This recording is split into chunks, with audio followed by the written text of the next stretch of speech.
He's an introvert, interviewing strangers from the internet, knocking down the walls of his comfort zone, one conversation at a time. This is the Gary Cantrell Podcast.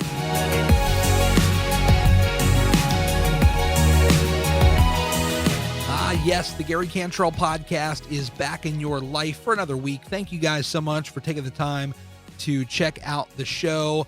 I'm going to get Ashley here on the line in just a moment, but first I got to tell you about a special group of individuals that I like to call my Patreon podcast producers, and I kid you not when I say they are literally helping to keep the lights on around here, and they are Daryl at Your Level Fitness, Kaitlyn at Kaitlyn Elise, and make sure that when you type in her name on Instagram, you put 3 Y's because she is 3 times as awesome. Vanessa at Vanessa Ray's Journey, and Amanda at Mutts_and_Miles. The Patreon community is a big support to this show. It helps me to fund new equipment for the show, like this vocal processor that I'm talking through this week. I got a new microphone on the way because of Patreon.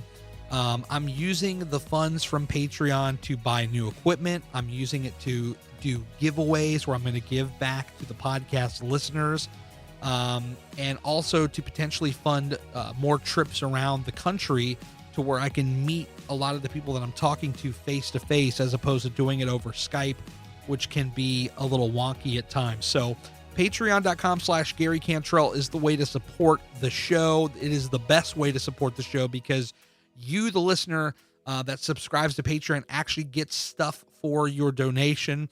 So, how do I sweeten the pot? If you give me $4 a month, I'm going to give you the show 5 days early before anybody else is going to hear it. You're going to be the first one to hear it on a personal, private RSS feed that you can add to your favorite podcasting app. If you jump in at the $10 a month, you get the shout out at the beginning of each and every show. This is really key if you're somebody that runs a business and you want your name out there. I'm going to say your name at the beginning of every single show. I'm going to plug your Instagram. I'm going to plug your business website. And that's what we're doing here. So $4 a month gets you the show early, 5 days, 5 days out. The $10 does all that, plus gets you a shout out on the show.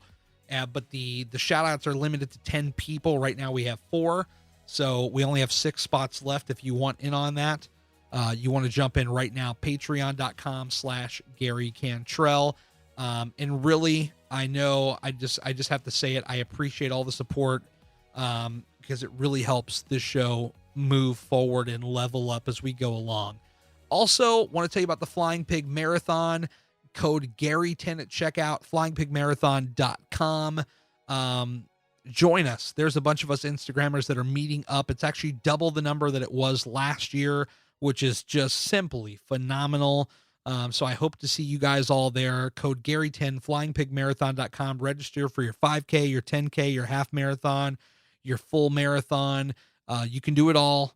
You can do it with that code. You can save 10%. I do not make a dime from these referral codes at all. And I don't care. I just want to spread the good word about this. The people of Cincinnati are really cool people. I mean, they show up to this race early in the morning and they're lined up at every interval throughout the city of Cincinnati. When you cross into Kentucky, and then back into Cincinnati, they're literally at every point of the race. There was actually one woman who traveled to like each mile marker, and I saw her. I actually took like a couple of pictures with her.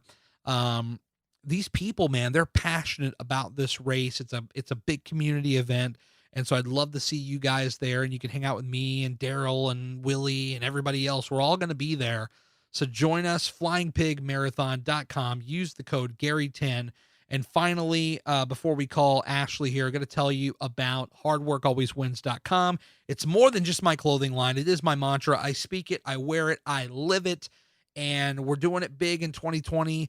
Hardworkalwayswins.com. We're getting ready to launch a brand new store. That's right. We're powering this new store with Teespring.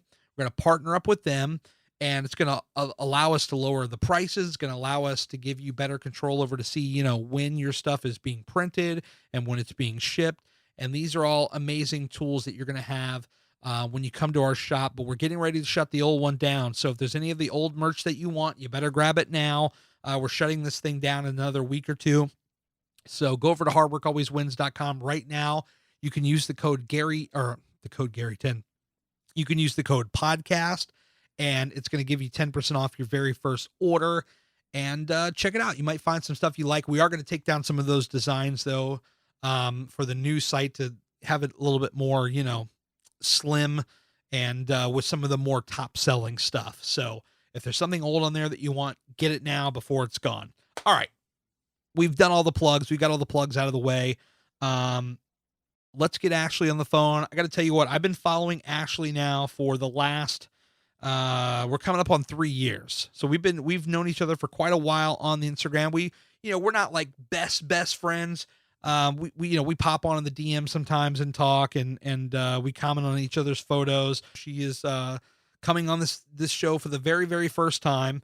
And, I'm really excited to, chat with her and see what she's got going on. So, without any further ado, let's go ahead. Let's pull out the old phone here. Let's dial her up and let's get this show on the road. Let's go.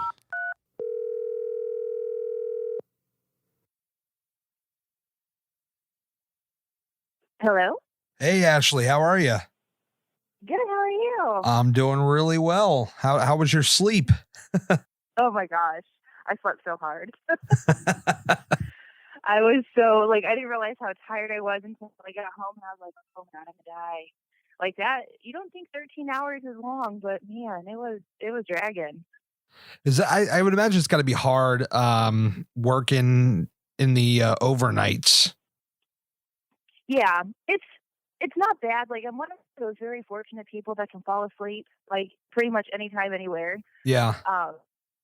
And I kind of up and down, but for the most part, I think, I don't have kids, I just have cats. So it's kind of, it doesn't matter what shift I work. I pretty much can adapt. Yeah. For other people, it's not so fortunate, but I like it.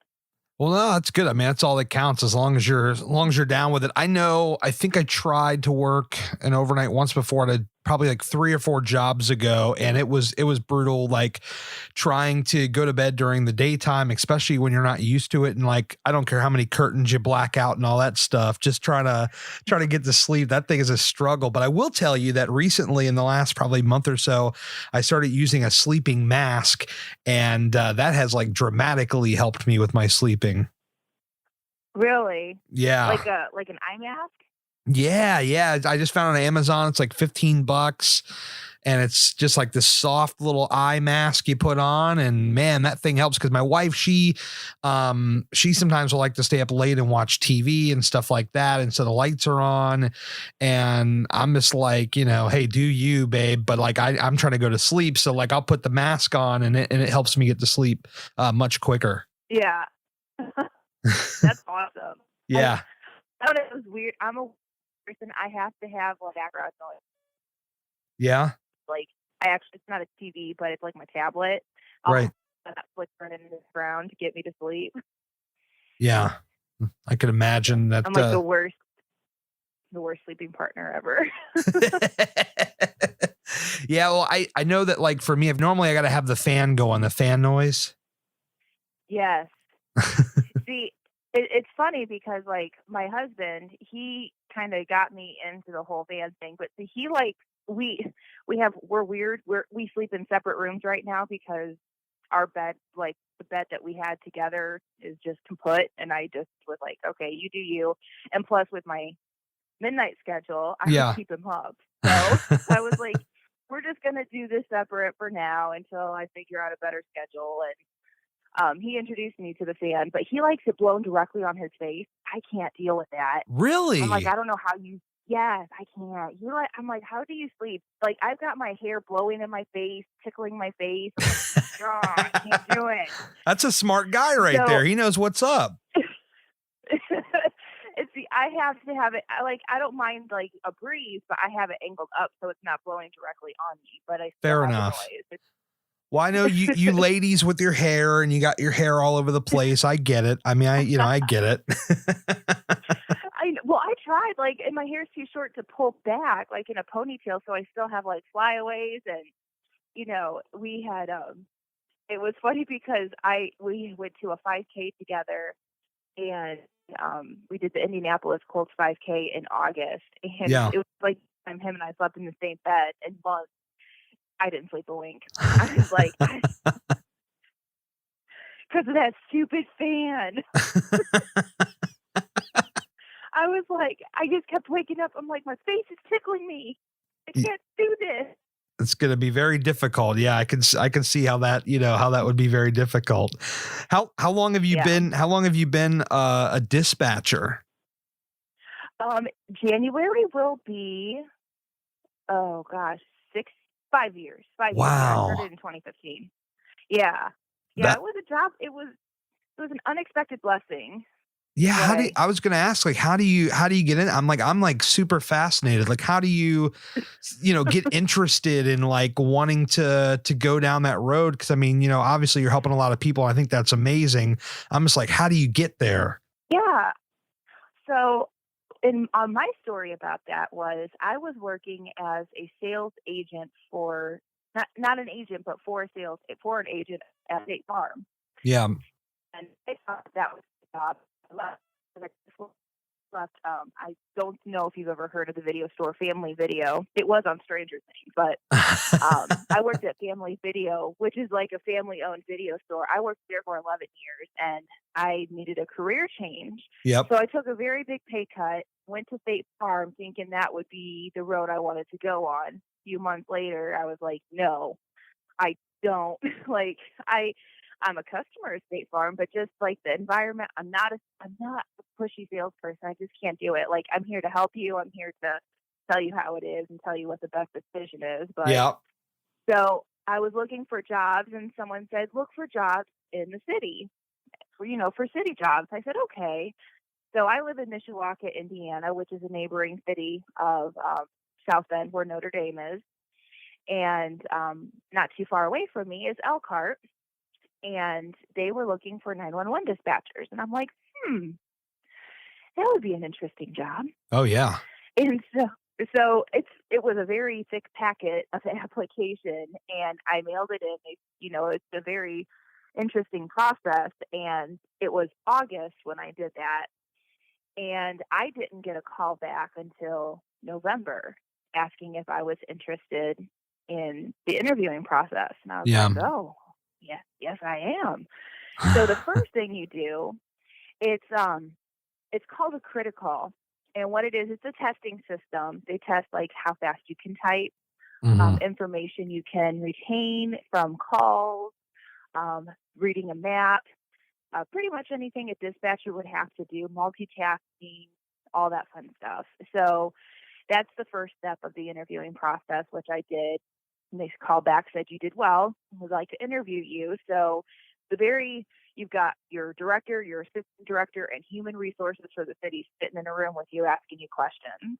Yeah. And so after that process, if they decide to move forward, the whole hiring process took about 2 or 3 months, just because of the scheduling and everything. You have to do a drug test, and then they have in our department called the truth verification test.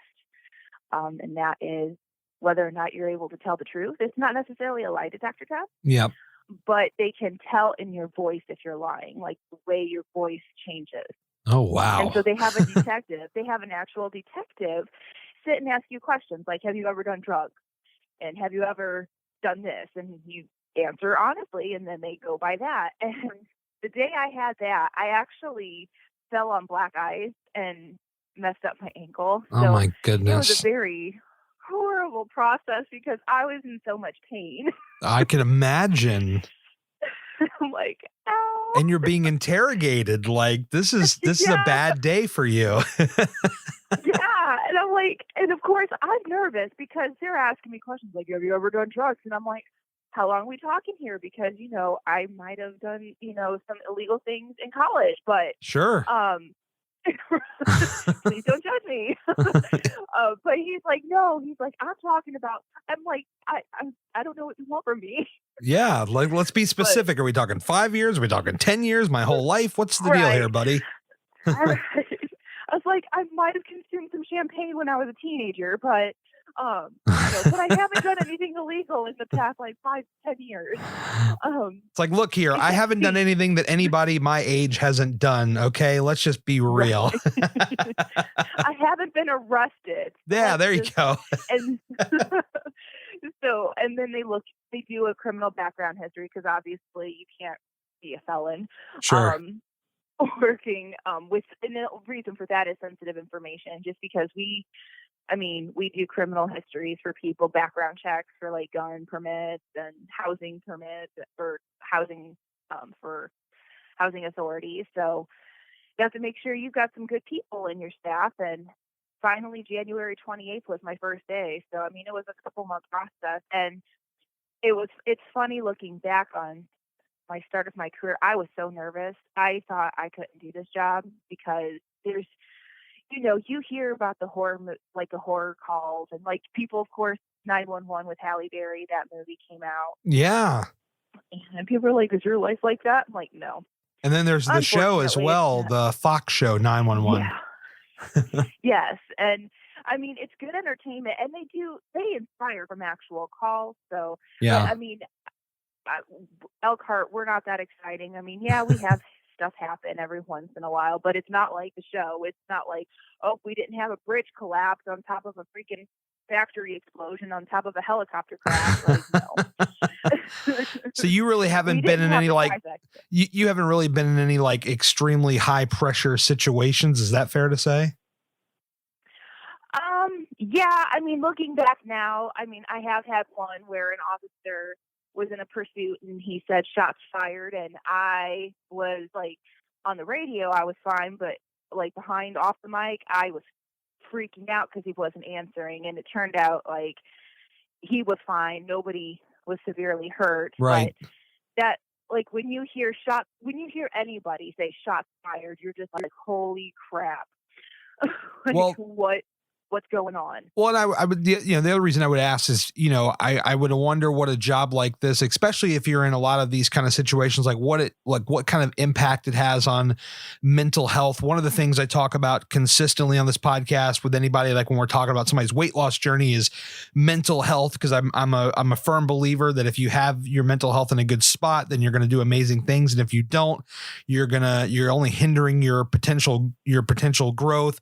And so, having a job like that, I would imagine that it can, depending on the situations you get involved in, I would imagine that it can have a very big impact on your mental health. Absolutely. It does. And the wonderful thing about my center is we get 8 free sessions with a therapist. Oh, wow. Like, in our network. Yeah. Like every year we get 8 free sessions. So if we have, and it doesn't necessarily have to be job related. If we're just not okay, then we have resources that we can use to say, hey, I need some help. And honestly, this year was the year I actually took part and used that. And I have a therapist that I go see once a month at least, sometimes more if I need her, just to kind of get me in a good place. And really, this year has been a year where I've really focused a lot on mental health, because this past year, like last year, I was in a horrible, horrible place. Yeah. And I'm one of those sufferers in silence. Like, I usually do a lot of it on my own. Like, I don't really like to show it to people. I don't post anything about it. Oh yeah. I can identify with that. Yeah. Yeah. You just don't want to put that burden on anybody else. And it really took a big impact on my life and just who I was. And this year I was like, I really need to just grab control of that, because I'm not happy. And if I'm not happy, then no adventure that I want to take on is going to work. Especially weight loss, which mentally, like, I'm with you. You have to be ready mentally to make any sort of life changes. Because if you're not, it's not going to happen. It really isn't. And it's funny because there is there's this girl I follow on Instagram. Her name's Kimber Fit Girl. If you ever heard of her, she's pretty awesome. She's a business owner, Okay. and she has been through weight loss. She's lost a lot of weight, and of course, she goes through the same struggles as we do, and sometimes, if not more. And she had posted about not being mentally ready. She said, I've done this weight loss thing, and I just realized that the last couple of times that I failed, that I wasn't ready. Yeah. Like mentally, and that makes a whole difference. And that kind of clicked with me because I was like, she's so right. She's so right. Like every time that I've lost weight, because I've been a person that I've lost a lot of weight, gained it back, lost a lot of weight, gained it back. Oh, like yeah. a yo-yo. And finally, like I feel like this has been the year that everything has clicked and kind of fallen into place. That it's like, okay, you've got to take care of yourself mentally as well as physically, as well as spiritually. And it's just been a really like amazing year for that, for me personally. And I'm really loving it. And I've been in the best place that I've been, both like health wise, I think, in a very long time.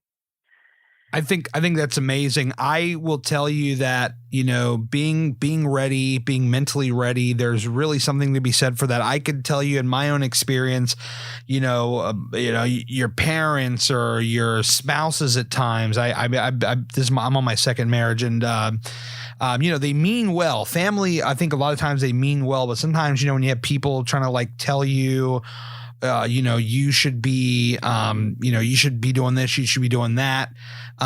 It could be the best advice in the world, but if you're not ready personally, then I really believe that you're not really going to get very far. But when you become ready, then all of a sudden, boom, everything just starts to click, and slowly but surely, day by day, little by little, whatever cliche you want to use, it starts to really, really work. And I think that, the power of being truly ready and getting, going all in with yourself, that's where you're ready. That's where you're really going to be ready to do some amazing things.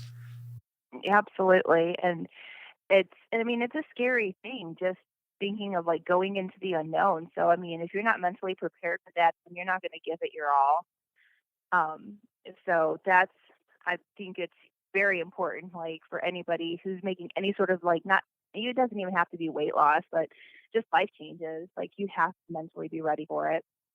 Yeah, it just can be tough because again, you've got either people in your life telling you that you should be doing one thing, or you just read things, and like it's so easy to get into your own head, right? And like it's so easy to think like, oh God, I'm such a failure. Like I should be doing X, Y, and Z, and like we know what we should be doing, but if we're just not ready, we're not gonna take action on it. Right, and also we you're right, we get into our head. And another thing, like the program that I'm following, we do mental workouts twice a month, and it's cool. amazing. Yeah, they're pretty cool. And it's Erica Fitlove. I don't know if you've heard of her. Mm-hmm. She has a program for the ladies called Fit Love Squad, and I followed Erica for quite a few years. One of my friends told me, she's like, you need to follow her journey. You guys are similar in build, similar in struggle. So follow her. And she's been a blessing. She really has. Just because I feel like anything that, she puts in our mental workouts, it's like me. It's like you're in my head right now. Yeah. And I think that helps make a difference because you realize a lot of toxic habits that you do to yourself. Like one of the first mental workouts that was kind of like, wow, an eye opener was saying I should be further along in my journey. I should be doing this. Oh yeah. And it's like, oh, you don't realize that you're saying that to yourself until like you're looking at journals or posts, or you're looking in the mirror thinking to yourself, I should be further by now. I should be skinnier. And it's very, very toxic. And these mental workouts that make you aware of what you're doing to yourself really helps you keep from going back down that pattern. Because I feel like when you feel like you're failing, then you kind of just go, forget it. Yeah. Why am I doing this? Bye. What's the effort for? We're a failure. Let's just give up. Boom. We're done. Yeah. It's easier to quit than to overcome our struggle sometimes. And yeah, it's been it's been a few years of me doing that, just going from this. I have a very horrible mental behavior of telling myself if I have one bad day, I'll start next week. The next week turns to next month. The next month turns to, next quarter.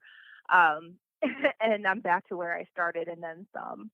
Yeah. So that's been my big thing of not doing, like, this past couple of days. I've had way too much Halloween candy. I'm not going to lie. I've just had a lot of junk food, and, I've forgiven myself. I haven't beaten myself up. And Well, I that's think good. that's a huge difference too, is giving yourself a lot of grace. Of course. Yeah. And I agree. What, I guess to better understand kind of your journey, I mean, how long would you say you've been kind of on this journey, and probably even before that, like, how long, I guess, have you been aware, or, has weight like really been an issue for you? How far back do we go? Oh, you go back to my senior year of high school. So, okay. Take us back. Yeah, let's go back. So I was a very, and it's so weird, like, looking back now, thinking that I was fat in high school, and I look at my photos and go, nope, I sure wasn't. I was Yeah. healthy, but I've always dealt with body image because I have two sisters and a mother who are both beautiful and thin build. We're tall. I'm 5'10", 5'11". My sisters are the same height. My mom's 6'1". So, and honestly, and it's not even my senior year. Let's go back to my, like, childhood. Okay. Let's go, we've got my mom, who is a single mother, working very hard to provide a good life for me, and she did a great job. But where I lacked was discipline, to, like, food. Yeah. To healthy. I wasn't taught portions. She'd come home late from work and have peanut butter M&Ms and jelly beans, like Starburst jelly beans, to go dinner. And I'll be like, oh, great. Yay. Well, they're so delicious, right? Yeah, they're so good. So I'm not complaining. And, I never was taught portion control. I was always said, eat everything off your plate. So guess what? I would eat everything off my plate. Don't mind the serving size was 4 on the macaroni and cheese box. I ate it all because I was supposed to do that. That's right. Yeah, so I feel like in my head, I wasn't taught portion control. I wasn't taught to, like, savor to eat. It was always hurry up and eat so I could go outside and play in recess. And I really feel what's kept me balanced was when I found basketball. Basketball kept me athletic, and I was in pretty good shape. And then I kind of started, like, into my teenage years, was more aware of, hey, I should eat healthier. And my mom, also helped. She realized that she's like, okay, we need to get you on a healthier track, get healthier options. So she helped me, and my sisters helped me. And I kept athletic until about my senior year of high school, when I got cut from the basketball team. Oh, sorry, that was junior year. But senior year was pretty much where a lot of the weight started creeping on. I see. I went from, like, the 160s to the 200s, and then in college, like, I kind of teetered in the low 200s, and went through some stuff. Like, my dad took his life my freshman year of college. Very sorry to hear that. Oh, thank you. And that was hard, and that was a very toxic semester, because I felt the world owed me because of what I was going through, and that was not a good place to be. So that kind of was bad. But then going into my 20s, the weight just kept creeping on, and I'd go back, and then I go forward, then I go back, and I go forward, and then I would take too much on. Like, my big habit was, I liked working more than one job. I don't know why, but I just you liked money, right? I do like money. Who doesn't like money? So I know it was. So I would work at Family Video, like, during the day, and then I'd work as a night auditor at a hotel. So I had very little time to eat or sleep. Yeah. Or to eat eat mindfully. I would just eat out a lot, and that kind of crept on. And just, like, looking back at the times, it was back and forth, and then finally, I think the scary moment, number one for me, was 2012, when I tipped the scales at 322 pounds. And that was my heaviest at the time. Right. And I took control. I signed up for Weight Watchers, and I just did workouts, and I did well. And I lost about 50 pounds. And then I moved back home from Kentucky and, kept on my journey and documented everything kind of on my Instagram and just tried to remind myself, like, don't go back. And then I met who is my now husband. Right. And got comfortable. Oh, yeah. Got too comfortable and got 100 pounds too comfortable. That crept over in a year. And it was terrible. Like, I remember I tipped the scales at about 385 pounds. And I was like, what, how did I get here? It was really terrible. It was a horrible feeling just because not only did I feel it, I not only did I hate my reflection, but I felt it. And it was really scary. And so, for a few more years, I struggled just back and forth, lost 40 pounds, gained 30 back. Yeah. Yeah. It was really like this year after, being in the hospital twice in a year for cellulitis and asking the doctor, why am I getting this? Like, what keeps happening to me that I'm getting this? Yes. And he's like, well, to put it mildly, it's your weight. Yeah. Oh, okay. Well, there's a couple things there. I just want to jump in real quick because I will tell you that that whole meeting somebody and gaining the weight is a real thing, and I'm sure right now, Ashley, that there's probably, I'm gonna guess, 5 people that are probably listening to this right now that are probably more, but I'm just going to say minimum of 5 people that can relate to that. I know my current wife, like the very first summer when we started dating, like we were just eating out like crazy. And this is just this feeling because you're on like a high, you're falling in love, you're having the time of your life, and you're just eating. And before you know it, you get all blown up. And so I can relate 100% to what you're saying there. And I feel like a lot of people can as well. Absolutely. It's easy to get comfortable and just want to be with that person. And you're like, oh, I don't want to go to the gym. I want to spend time with my boo. That's right. Yes. And with me and Ricky, we were long distance we were very fast paced. I moved in with him after 2 weeks. Yeah. And tried to manage my family video career from LaPorte, which is in a different time zone. As I had talked to you before. Oh, that's right. Yeah. So LaPorte was an hour behind. And so I would have to work long hours, and fast food was my way to go, or candy, because family video had movie candy. Oh, so yeah. It was just easy to have a crutch like that and be like, oh, that's dinner, just bag of Twizzlers. And that, honestly, that's kind of what started my reason to leave family video, was to focus on my health, because the hours and the work and the distance just wasn't being helpful. Yeah. Yeah. And the other thing I want to say, just before we get too far from it, the cellulitis thing, I actually had that myself. I remember, because we've actually been communicating on Instagram for a long time, but I remember when you had posted about that, I think in your stories, and I was like, dude, I've had the same thing. Like I was in the hospital, damn near died from it. That is some crazy stuff right there. It is. It's scary. Like did you have like did it get infected or? Yeah, it's they had said it was because I have an ingrown toenail, my big toe on my left leg, and somehow it got infected because I was just being an irresponsible idiot who was like, oh, I'll just clip my own ingrown toenail, and somehow an infection got in there, and now my leg is like permanently discolored from this cellulitis battle I had. It was like August of 2014. My temperature skyrocketed to conditions that almost killed me, and I was hospitalized for like 5 days. They cut that nail off temporarily. I had like cabin fever. I was like ready to get out of that hospital, and they had to get my temperature down and pump me full of antibiotics and all this stuff. And now I've just got this permanently discolored leg as like a nice little parting gift. Yeah, you're not alone because I've got one too. Because the first time I had cellulitis, I had the flu.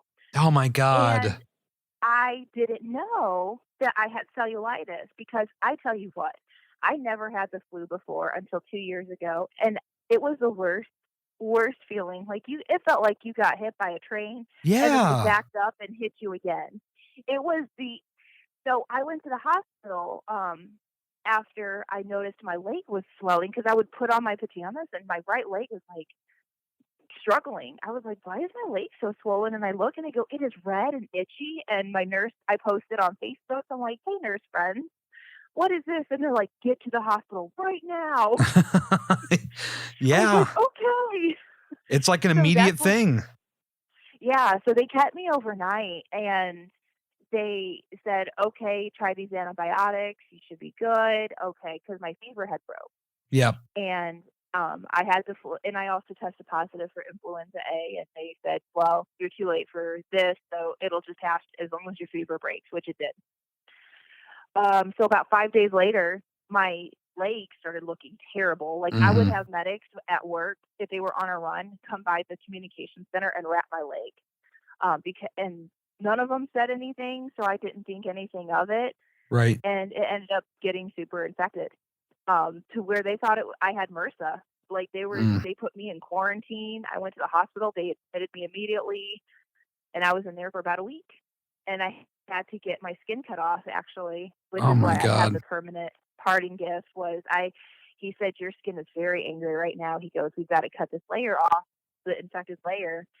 And so I had to undergo surgery, and yeah, it's brutal. I don't wish it on even my worst enemy. And let's not even forget about as we kind of almost jokingly said the permanent parting gift, because now for those of us that are self-conscious, we have to deal with this for like the rest of our lives. Like, hey, like wearing shorts, that's like a thing where it's like, oh God, are people going to be staring at my leg for all day?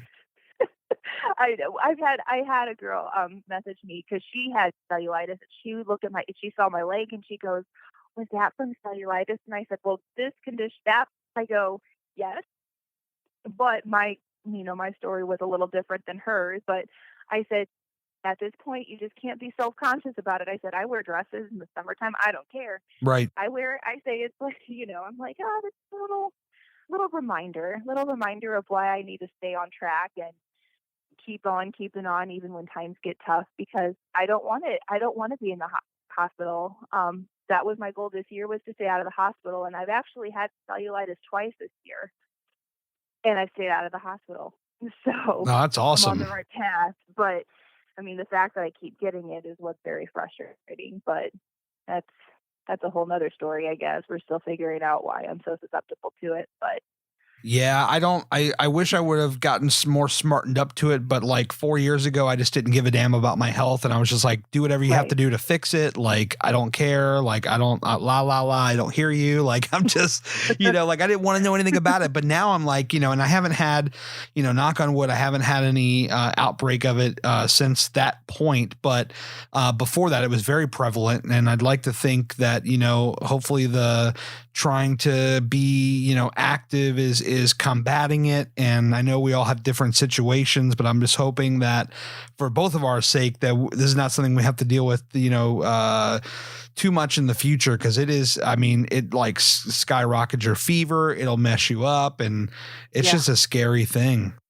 Yeah. And you feel so terrible. Like you don't realize like how a little infection can really affect your entire body, but it brings you down, and it's not just a couple days, it's a couple weeks until you're back to your old self. So. Oh my God, yes. I do not look forward to that anymore, and I hope for your sake that you've seen the last of it as well. Me too.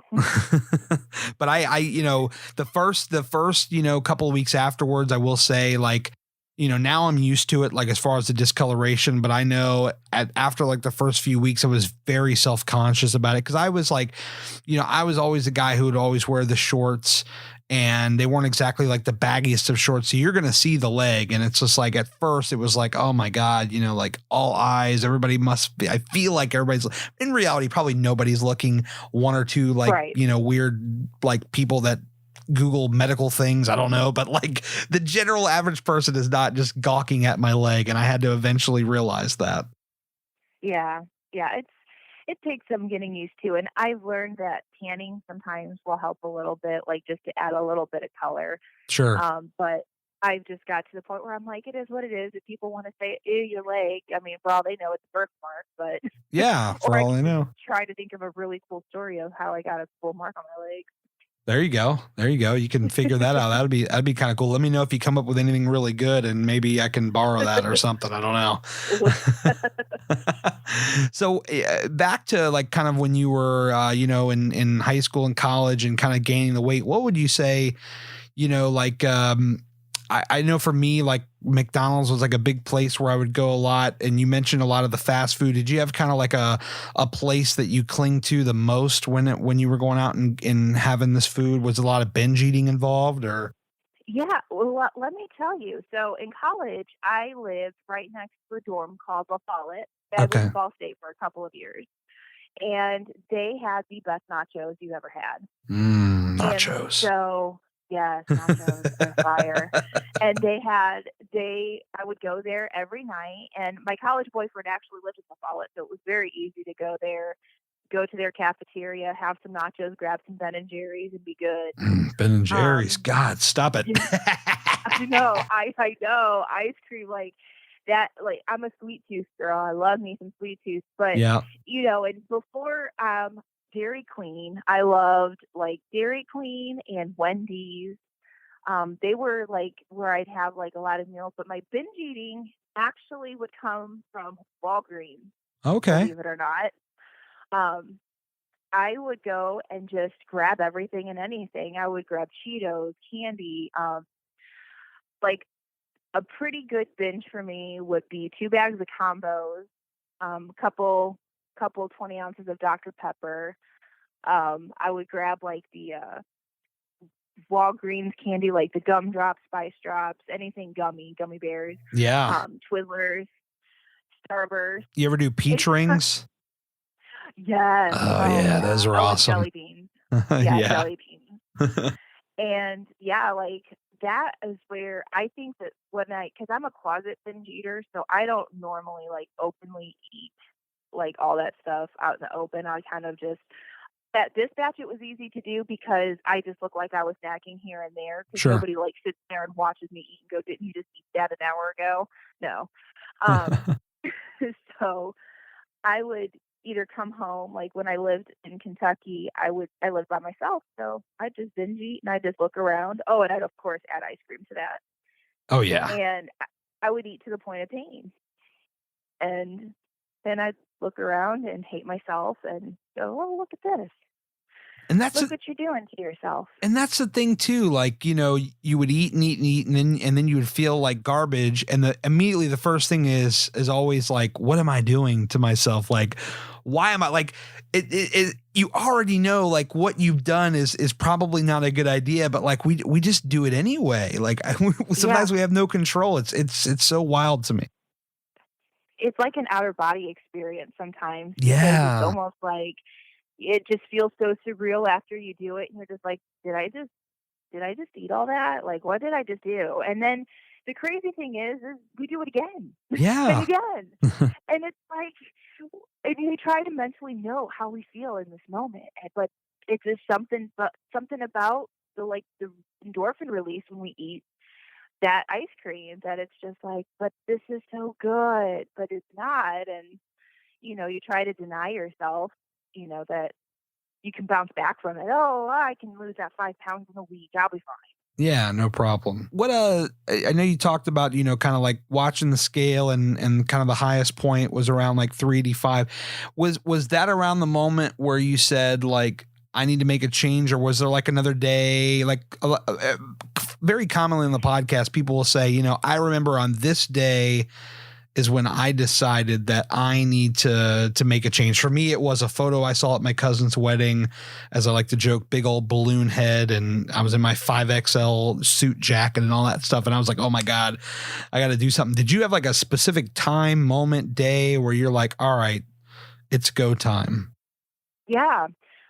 It was when I had started, like, when I weighed myself, it was a kind of like slap of reality because I had lied to myself for so long that, oh, I'll lose the weight, it'll be fine, it'll come off. You Yeah. know, hey, I'm 36. This weight isn't gonna just come off like it did when I was 20. Like, we get older, this is gonna get harder. And some of the stuff I started like feeling tingling sensations. Like I started having circulation issues, Oh yeah, me too. and it was a scary feeling because I felt that the direction I was going, I was gonna die. And you know, and I started not fitting into any of my clothes, and I was like, this is not how I want to live. This is like my aha, like, and I think between the scale and the fact that I ended up in a hospital for a second time for cellulitis, that was kind of my moment. And I remember looking at Ricky and going, at the end of 2019, there is no reason why I should weigh more than 300 pounds. Yeah. Like, get out of that 300s. Like, I need to really just fix myself here because if not, we're going to have some serious issues. And where's he at with all this? Like, is he himself, does he have his own kind of weight issues? Is he more identified as like in shape? And then how does all that play into like, the support system that you have? Well, he's very supportive of me. He's very like cheerleading. Before he used to like get me, like if he eats out a lot. Yeah. We have an opposite schedule and he works for the railroad. So like lately he's been on the road. Mm-hmm. And, before he would like go to Dairy Queen and he'd bring me a Blizzard and I would eat it. And so I had to address that with him. I was like, honey, I really appreciate you thinking of me, but please don't. Yeah. Please stop. I don't, you do you, that's fine. But you can't do that to me because I have no self-control. Like, I'm going to be real. I'll have no self-control with ice cream. I will eat it all. What kind of Blizzard? I have to know. Sorry. It was Reese's peanut butter because I love the Reese's. Like, oh, Reese's are awesome. Yes, it's so good. And with Ricky, he's a stocky build guy. He was in the Army, so he was pretty muscular in his younger days, and yeah, he has he's put weight on. He works his job is physically demanding, but when he comes home, the hardest thing with me being on midnights is I'm not here to cook for him or cook for like meals for us. Like, I meal prep for the week for me because he's not home, so I'll have my meals, and he's kind of like, well, what do I eat? So he kind of goes to his go-to, which is like Tombstone pizzas or like yeah, and my man. That's the kind of stuff I did.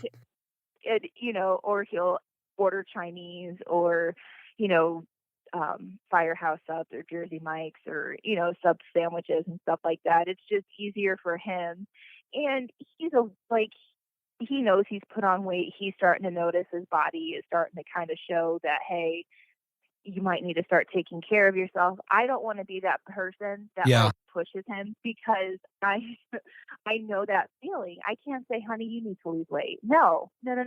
He has to be mentally ready for that. He has to be the one to decide I need to lose the weight, and I will support him in any way I can. And I try to like cook healthy meals and have those ready available for him when I am home. But it's, a struggle. I think it's a struggle for him now, too, just because it's hard because time, when he's home, he just wants to relax. He doesn't want to cook. Hey, I'm not home. You know what, Ashley, us guys, we're just in survival mode. I get crap from my wife because I come home. I don't want to do dishes or anything like that. I don't want to cook. I'm just trying to be in survival mode. It probably doesn't help that I work a crazy full-time job. Then I come home and I do these podcasts and all this other stuff. Like, you know what, us guys, we just get home. We're just trying to relax. So when you're like, yeah, my man, he's ordering Firehouse and Jersey Mike's, like, I feel that. I feel that's something strong. Like, I know that place where he's coming from. Believe me. Just tell him. I tell him I can relate. And that's one of the things that I'm doing next year is I'm actually going to bid day shift for my job just so I can be home and make meals. So when he comes home, even if I'm not home, he has something ready. hoping that that kind of helps because what I make he likes. It's just that I'll just meal prep for my week and be done with it. Then he comes home and he's like, "What can I eat?" I'm like, "I don't know. Make something." Yeah. He's like, "No." Well, hey, you know what though? Us guys, like if we have to make something, like our idea of making something is like a bowl of or a box of shells and cheese or something, something really Yeah. easy. Yeah, and I get it because I'm the same way. Like with meal prep, don't give me a bunch of ingredients because that's just too hard. Usually, if it's like more than 10 ingredients, I go next because Yeah. I don't like complicated, and it's like, oh, you have to do this, this, and this, and I'm just hoping to be able to help take care of him because, like I said, he likes the stuff I make. It's just that Well, I that's don't good. make it because. Yeah, I try to make healthier, like fun recipes. I know he doesn't like ground turkey. I've tried to make it in many times, and he's like, "I know this is ground turkey." You know what though? Okay, so that I am surprised about because I remember the first time I tried like a turkey burger or turkey meat and like you know I'm the kind of like picky eater where like if you tell me it's something, there's a high likelihood I'm probably not going to try it or something like that. And so, but I remember the first time I think one of my cousins, they were having a cookout. They're like, "Dude, you should try this turkey burger." And I'm kind of like, I don't know about that. And they're like, no, trust me. Dress it. Put the cheese on, dress it up with the mayo and the lettuce, tomato, and all that. And you tell me if something's wrong with it. And so I tried. I'm like, damn, this is pretty good. Like I was able to get down with it. And ever since then, like for the most part, we almost have replaced all beef with turkey meat. Yeah, I do make a chili that I use turkey, and so he doesn't hate that. Maybe it's the turkey sausage I'm thinking because I've done turkey sausage Yeah. instead of like pork. And I think I made biscuits and gravy for him once that way. And he goes, and I remember he looked at me, he goes, "This is turkey." I'm like, dang it. I didn't even tell him. I didn't even tell him about it. And he knew. I was like, all right, I surrender. Y'all ladies, you think us guys are like simple and a little bit naive or stupid. We know what's going on when y'all are trying to sneak something past us. All right.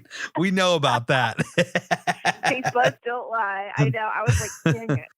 I mean, and when it comes to like the sausage, turkey sausage is a lot different than pork. There's definitely, I can't hate on him for that because I'm like, yeah, like beef and turkey meat, like ground turkey, I think is a good. Yeah. Yeah, that's not a huge. I don't know. Like I feel like I like it just as well as I do regular beef. But Yeah. It's not like a big leap.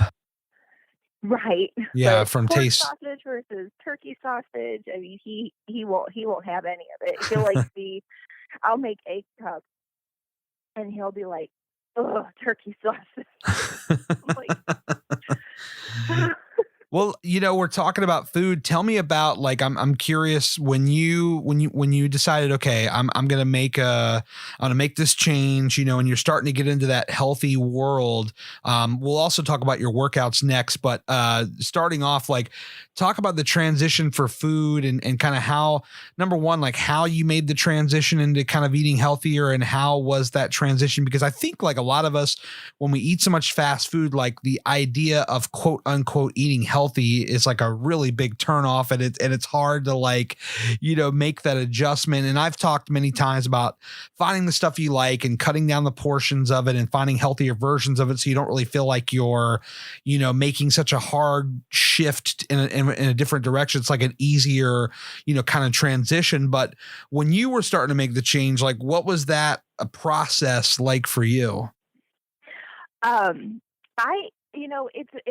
It's a very slow process. I'm a person that you cannot say you can never eat this again. Yeah. Because I'll be like, oh, okay, I'll just eat twice as much of that unnecessarily. Yep. But if you tell me you have the option to eat this, just watch how much of it you do. I'm like, okay. And then I feel empowered. And then it turns into, I don't want it. And so that's why, like, for my eating, I follow WW, formerly known as Weight Watchers, because it gives me that option. It says, yeah, you can have the ice cream, just don't eat too much of it, just portion control. And then it eventually turns to, do I really want it? Do I have the points for it? Oh no. Okay, I really don't need it. And it kind of makes me feel empowered because I'm controlling what I put in my body and I'm not feeling like the food is taking control over me. Yeah, it's like That is balancing a how checkbook.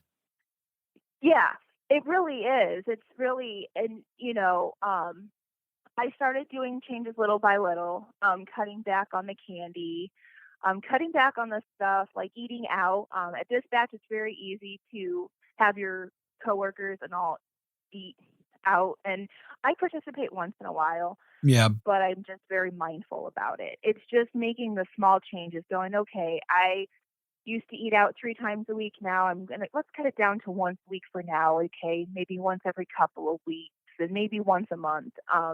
And it's just the little things. Yeah. And also, I have a fear of eating out at fast food restaurants right now because over the summer I had 2 gallbladder attacks. Oh no. Yeah, so you want to talk about your body really rebelling against you. I had 2 gallbladder attacks, and they were both after I had fast food. So that's another way to do it too, to have the fear of a gallbladder attack. I could tell how that would be a big problem. And I will say this, like for people that have eating out issues at work, that was one thing that was a big problem for me at one point as well. Like I was going out like almost every day. I mean, the amount of money that I spent just in going out to eat at work and all that stuff. So what I've done now is like, I will say, okay, yeah, if you want to go out to eat at work, that's fine. But like what I've done is I've tried to like schedule it around like a payday, which also happens to be on a Friday.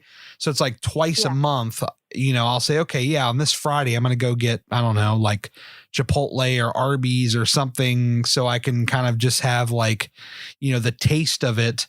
But on a certain day, and then every other day I've like gone to the grocery store. I've brought in stuff to keep in my office, and I make a lunch every single day.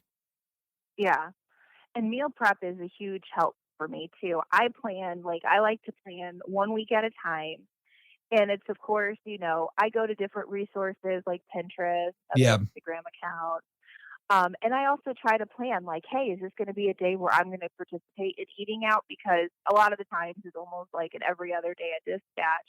But I can easily, at first it was hard for me to say no because I'm like, man, that really does sound good. But now as time has progressed and my habits have kind of gotten more solid, I've been able to say, no, thank you, though. I'm going to have what I brought. Yeah. Because for the reason of health, but also for money, because you save money and you kind of are like, yay. It's good to save money. I can tell you going to I'll go to Walmart. I go into work. I start work at like 6:30. So I was going into Walmart at like 4:00 in the morning, and I'll go in there and spend maybe $20. And I've got enough food for almost 2 weeks. And there's like 1 week where we're really busy, where work is nice enough to cater in lunches. But other than that, for a 2-week period, I can eat off like $20. Whereas that same $20 might have gotten me through 2 days of lunches had I gone to like the Arby's, the Chipotle, or whatever. Right.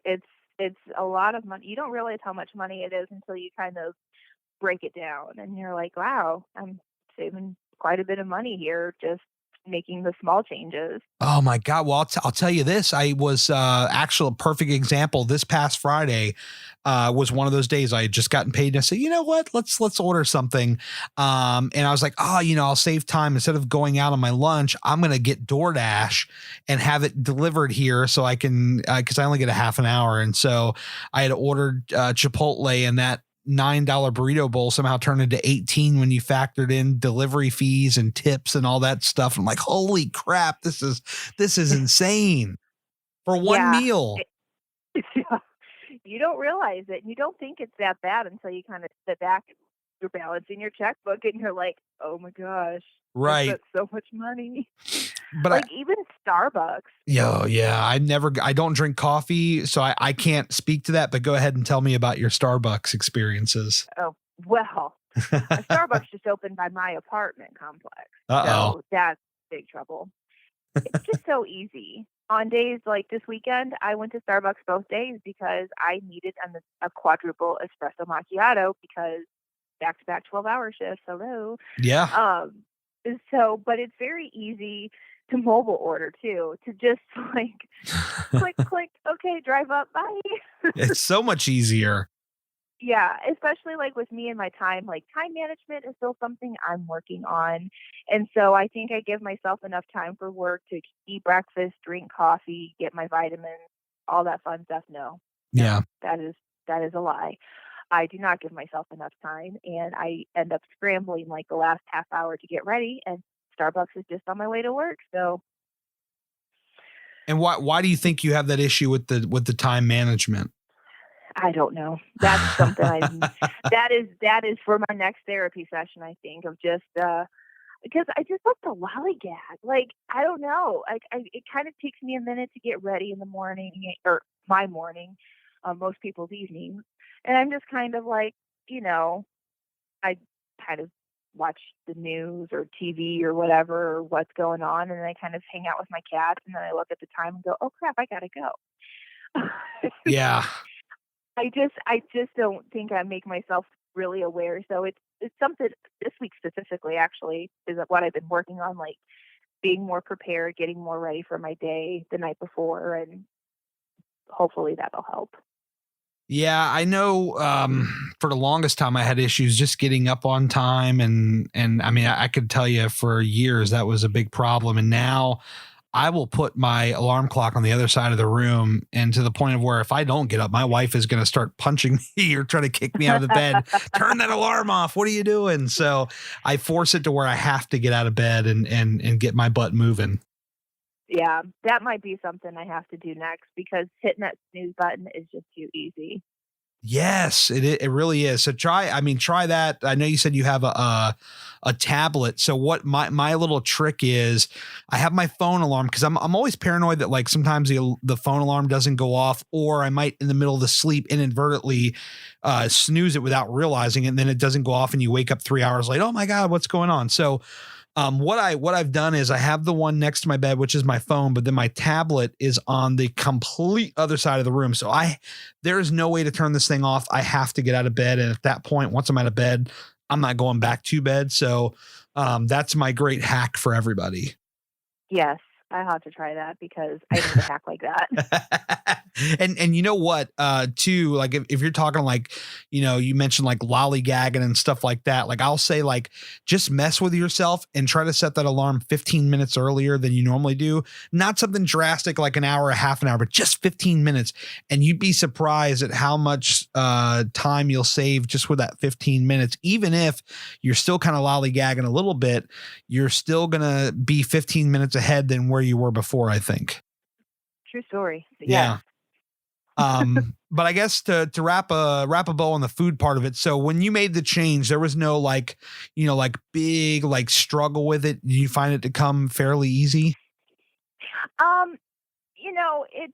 At first it was hard, just a little bit, but I really feel like with the community that I'm in, I've learned a lot of hacks, like coffee and I love creamer in my coffee. But I've learned to make adjustments. Like Premier Protein is that is such a great substitute to add a little bit of cream in your coffee without the calories. And if I need some flavor, I do like some sugar-free syrups. I mean, I really feel like the changes are still hard, yes, because like I said, Starbucks is such an easy go-to, but at the same time, the amount of sugar, like being basic, like pumpkin spice lattes, I haven't had one year, which is huge. But you think about it, and you think about the sugar and the calories that come with it. There are days where I'm like, I really want one, or really I need one, but I don't know. It's just been, like I said, this year with the mental, Oh yeah. the Yeah. mentality of it all, I really feel has helped me a lot. Even with candy, like I have Halloween candy from a Halloween party I went to. It's still in my kitchen, which is unheard of in the old days. Yeah. I would have eaten that in a 2 days time. And the fact that I still have some a week and a half later from the party is just it boggles my mind. Because I'm honest with myself. Last year at Halloween, I told myself, oh yeah, I can have candy, the fun size candy. I'll just pack a couple with me in my lunches. No, I would not. Yeah. We got to celebrate the small things, Ashley, the small victories. We have to celebrate them. Yeah. Yeah. So it's one of those things that it's trial and error. A lot of like making the changes because you think you can, and you have to be honest with yourself. You have to be completely, don't lie to yourself and say, yeah, I can have this candy in the house. I won't eat this all in one sitting. I mean, I've had things that I thought, oh yeah, I'll have this in my house.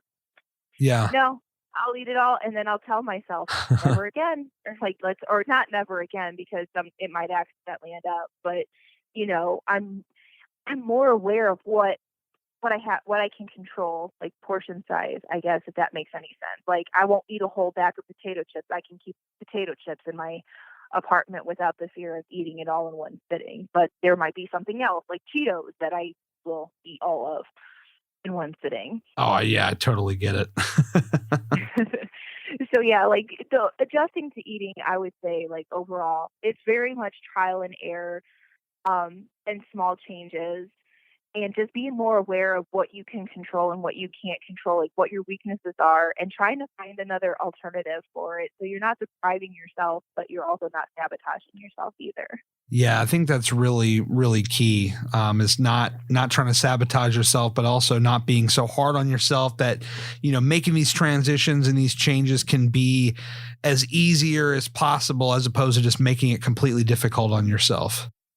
Yeah, and there's no shame in doing little stuff, making small, because I feel what happens is people are like, "Oh, I'm going to give up everything, everything bad for me," and then they get overwhelmed, and then or they have a bad day and they're very stressed, and they turn to food, and then they just completely lose control. But if you have a bad day and you're in control and you didn't make the overwhelming changes, and you're like, "Okay, I'm going to have this," or for me, when I'm stressed, I don't turn to food, I turn to working out or writing in a journal, finding healthier habits to relieve stress other than food. Definitely. And speaking of which, I just have a couple more things. I really appreciate your time. Tell me about, kind of the working out aspect of it. Like, when you first got started and kind of where you're at now, like, how you got your start. Was it in a gym or was it outside of a gym? Like how was the workout part of it? I love the gym. I've always loved the gym. Yeah. I've worked out at the YMCA when I was in high school. And now Planet Fitness is my jam. Yeah, Planet Fitness, baby. Let's go. Let's go. I love the Planet Fitness.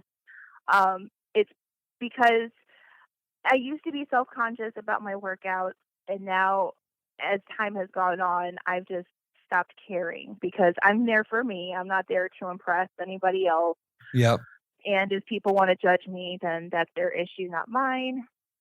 But I've always been a gym person. I've loved it. I love having the variety because I get very bored doing one thing for too long. Yeah. Oh yeah. So I like to change up my workouts. I like to have the option of different cardios. I like to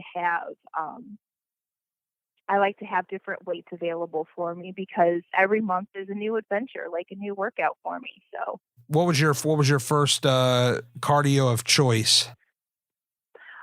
Okay, so I'm really upset at my Planet Fitness because they got rid of this machine after they had to upgrade their equipment, the Arc Trainer. Oh, I love the Arc Trainer, yeah. That is like the best butt kicking I've ever had. Yes. And they upgraded it. My Planet Fitness had a gym upgrade, like a release renewal of their equipment, and it's gone. And I'm so sad. That's terrible. I'm so sad. I know. I go, where is the Arc Trainer? What did you do with it? And they're like, well, but they still have great machines, like the elliptical. And this year I kind of taken up running, and by running I mean interval running, like walking running, because that's still a struggle. I hate running. That's the way to go, though. Like that's what I'm most comfortable with, is going that way. Yeah. I just, I probably look like an idiot running, but it's a fun. Oh, it's no. It's a good feeling, and it's also like a nice variety because I don't stay on a machine more than 15 minutes at a time, aside from the treadmill, just because I do like my couch to 5K stuff, but True. no, normally I like to break out my workouts in like intervals. So I'll do like 15 minutes on the elliptical, 15 minutes on the stair climber. No, that's awesome. And speaking of 5Ks, have you are you familiar with this flying pig race? Have you heard of this? Yes, yeah, you're an ambassador. I am, and I promise I'm not trying to make this a plug. This is a real question.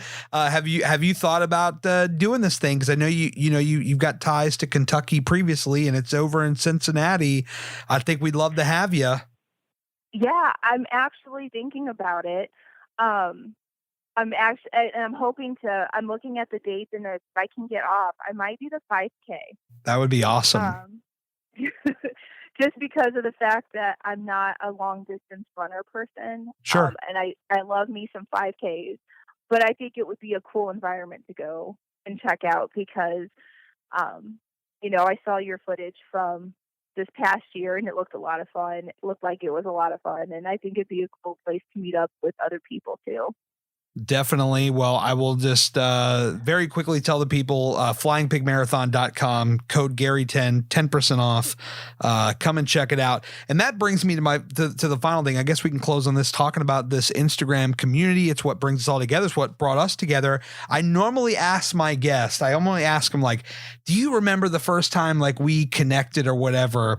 And today I said, you know what, Gary, don't be lazy. Why don't you do the research? And guess what? I did the research and I found our first bit of interaction on the Instagram, and this was back in July of 2017. Would you believe that? Oh my gosh, has it really been that long? Back when you were Journey to Wonder Woman, you had a different name and everything. Yes, I'm a whole new person. So I guess the question is, how do you find your way into the weight loss, community? I feel like a lot of us, we start Instagram and it's just a personal, like, here's my pets, here's my friends, my loved ones, here I am doing whatever. And then somehow we find our way in. What was your way into the weight loss community? My way in was just finding a platform to hold myself accountable. Yeah. Because I felt that if I posted and I was reporting to somebody, whether it was one person or 10 people, I was still holding myself accountable. And, if I were to inspire or motivate people along the way, that was awesome. That was like an added bonus for me. Yeah. But I'm a normal person to where I'm a normal person. I mean, I'm a person who I'm not normal. As anybody. Come on. But I really enjoyed like being able to report stuff. And most recently I started doing the good, the bad, the ugly because I think people need to see that because I feel people are so ashamed of like sharing their struggles that they keep it to themselves, and I don't feel like we need to do that. Like, we need to be able to share like our bad days and just bounce back from it. Amen. So, yeah. And post your really fun traveling adventures too. I see you traveling all over, going to see Hanson and all this stuff. Hanson. Looks like a good time. Hanson. Oh yeah, it's so much fun. Like, and it's been really liberating just because my weight has kept me from living. Yeah. And I have allowed myself to start living more and not be afraid just because life's too short. Yeah, we don't even know if we're waking up tomorrow. I mean, it's a pretty good likelihood that we are, but we don't know. Yeah, I mean, honestly, every day is a blessing, and I've learned to make the most out of the life that we have, and what better way to do that than to start taking care of ourselves to be able to fully experience. Yeah, I couldn't agree more. And for people that are listening, that a lot of the listeners come from Instagram. Maybe there are some that are not tuned into your page yet and they don't know what they're missing. So let's tell them where to go and how to get on that awesome page of yours. Yeah, so I'm Dispatcher Dobby. That's Dispatcher_Dobby, Dobby. Yes, like the Harry Potter elf. You'll find me, and I share a little bit of everything. A lot of it is my weight loss journey, but when I live life a little bit, you'll find that I post about my cats and my job and the little bits in between. So it's a good time. Definitely. Well, everybody should go out and check you out on the gram. And you know what? I just want to say in closing, it's so cool to, especially we've been connected now for over 2 years. It's nice to, have you not even just for the podcast, but to be able to just call you and we just talk all this out. I mean, it's really great, kind of hearing about your story. And I think you've done some amazing things and you're on your way to the best version of you. Yeah, thank you. Thank you so much for having me. This is definitely out of my comfort zone, but I'm so glad I did it. Well, would you believe we've gone over an hour? No, because I'm wide awake and I'm a very talkative person. Well, see, you were ready made for this podcast thing and you didn't even know it. I loved it. That was fun. Definitely. Well, thank you so much for doing it. And we'll have to catch up again and maybe I'll see you at the pick next year. Absolutely. I'd love it. Love to finally meet you. Definitely. I look forward to meeting you as well. And have a good rest of your Sunday night. All right. Thanks, Gary. You too. All right. Bye-bye. Bye. All right. There you go. Ashley at dispatcher_Dobby, DOBBY. What a fun conversation. I love talking with her. That was a good time. And it's really cool too, when you've talked to somebody for 3 years almost, and you finally get together on the phone and you can have a nice conversation. It was just really, really cool chatting with her. So that's going to wrap up the show for this week. We'll be back next week, of course, with another show. Again, don't forget patreon.com/Gary Cantrell to support the show and get the show 5 days early. You can also check out flyingpigmarathon.com. Use code Gary10. Hardworkalwayswins.com. Code podcast for 10% off your very first order. I think I got all the plugs out of the way. I think we're good. Are we good? Yeah, we're good. All right, cool. Thank you guys so much for hanging out with me. I really, really appreciate it. And we'll do this again next week. What do you think? Sound good? All right. I'll see you guys next week. Thanks for listening.